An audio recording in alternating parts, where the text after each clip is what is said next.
Quando a gente ouve a palavra samaritano, o que vem à cabeça? Provavelmente aquela famosa parábola, né? Mas olha, a história deles é muito mais do que isso. É como se a gente só conhecesse a pontinha do iceberg. Hoje a gente vai fundo para descobrir a história real, complexa e, sinceramente, surpreendente de um povo que está aí até hoje, resistindo contra tudo e contra todos.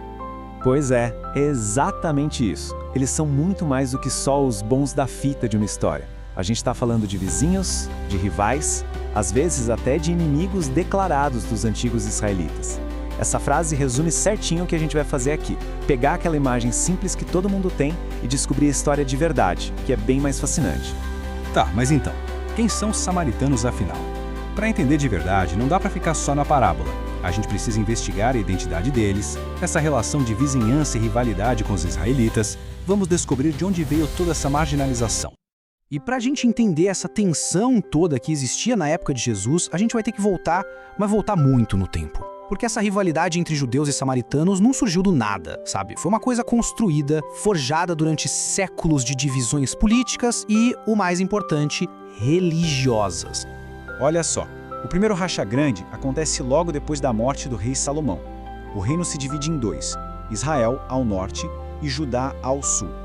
Mas o ponto de virada mesmo, o que muda o jogo, foi a conquista do Reino do Norte pelos assírios, lá no século 8 a.C.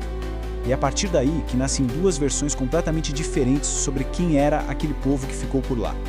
É que a tática dos assírios era brutal, mas funcionava. Eles chegavam, pegavam a elite, os líderes e mandavam para longe. E no lugar deles, traziam outros povos de outros lugares. A ideia era simples: misturar todo mundo para quebrar a identidade local e evitar qualquer tipo de rebelião. E foi exatamente isso que eles fizeram em Samaria. Daí para frente, a identidade de quem ficou naquela terra virou o centro de uma briga gigantesca. E aqui está o ponto central da discórdia. De um lado, você tem a versão israelita, a do Reino do Sul, que está registrada na Bíblia em 2 Reis, capítulo 17. Para eles, os samaritanos eram um povo misturado, que tinha misturado a fé com a de outros povos, uma fé impura na visão deles. Agora, do outro lado, tem a versão dos próprios samaritanos. Eles batiam o pé e diziam: não, nós somos os verdadeiros descendentes, os que ficaram aqui fiéis à terra e à adoração original. Essa briga sobre quem é o verdadeiro Israel foi o combustível para séculos de desconfiança mútua. Se a questão da origem já era complicada, a religião foi o que separou de vez as coisas. A briga toda se concentrou no lugar mais sagrado que existia, o templo. Pensa na cena. Depois de anos de exílio na Babilônia, os judeus voltam para casa para reconstruir o templo em Jerusalém. Aí os samaritanos chegam e oferecem ajuda, e o que acontece? Eles são rejeitados. Isso foi um baque enorme. Como resposta, eles foram lá e construíram o próprio templo, no Monte Gerizim, que para eles era o lugar que Deus tinha escolhido de verdade desde o início. Então, para resumir a divisão, a gente pode pensar em dois pontos principais. Primeiro, o lugar de adoração. Templo de Jerusalém, de um lado, Monte Gerizim do outro. E segundo, os livros sagrados. Os samaritanos consideram sagrados só os 5 primeiros livros da Bíblia, a Torá, os livros de Moisés. Eles não aceitam os livros dos profetas, nem os outros escritos que os judeus têm no Antigo Testamento. É uma diferença fundamental. E essa briga não ficou só no campo das ideias, não. A coisa ficou feia, ficou violenta.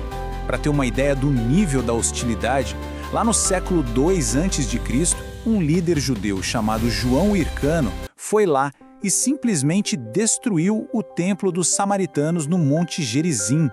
Esse ato selou de vez a inimizade e mostrou o quanto a ferida era profunda. Agora vamos dar um pulo no tempo, direto para o século I, a época de Jesus. Nesse cenário, gente, a palavra samaritano era quase um xingamento. Um judeu devoto fazia de tudo para não ter que nem passar pela região de Samaria. Era um desvio na rota.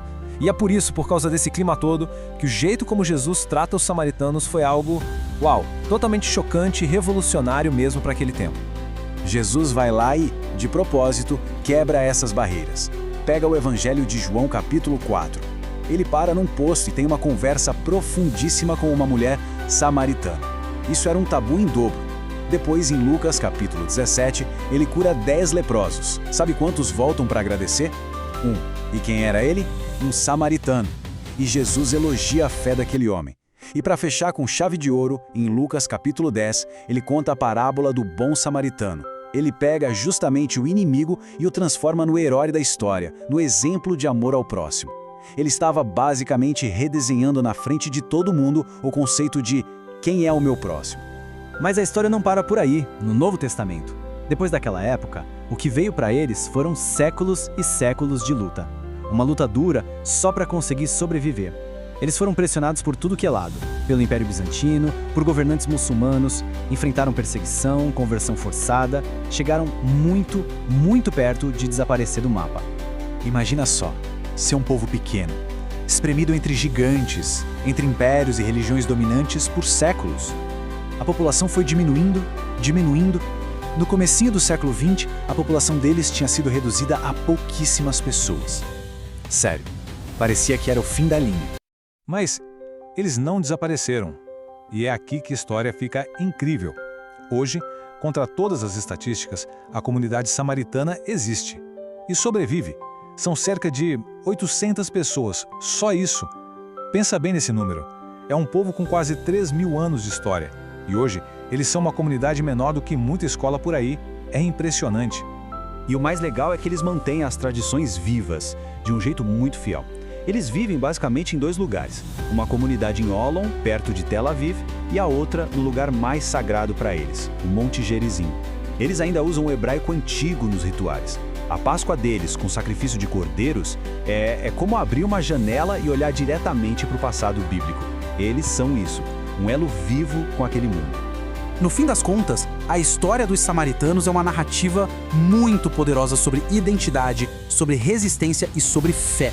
E conhecer essa história toda dá uma profundidade muito maior quando a gente vai ler os textos bíblicos, né? E nos desafia a fazer o que Jesus fez, olhar para além do rótulo, para além do preconceito. Agora eu queria ouvir um pouco de quem está acompanhando. De tudo isso que a gente conversou, o que mais surpreendeu? Foi a origem da rivalidade? A incrível história de sobrevivência deles? Ou o fato de manterem as tradições vivas até hoje? E vamos pensar um pouco mais fundo. Por que será que Jesus escolheu justamente um samaritano para ser o herói da sua parábola mais famosa?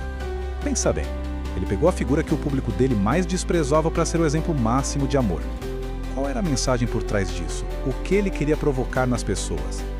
E pra gente ir além, existem outros grupos, outros povos antigos por aí que também conseguiram essa façanha de resistir e manter a identidade viva por milênios. Conhecer essas histórias de resiliência é sempre uma coisa que inspira, né? Bom, deixe suas ideias sobre tudo isso aí nos comentários. É ótimo ler e aprender com a perspectiva de quem assiste. Se essa nossa análise aprofundada foi interessante, compartilhe com alguém que também gosta de história e de mergulhar nesses temas bíblicos. E claro, se inscreva para não perder nossos próximos mergulhos na história. A gente se vê na próxima.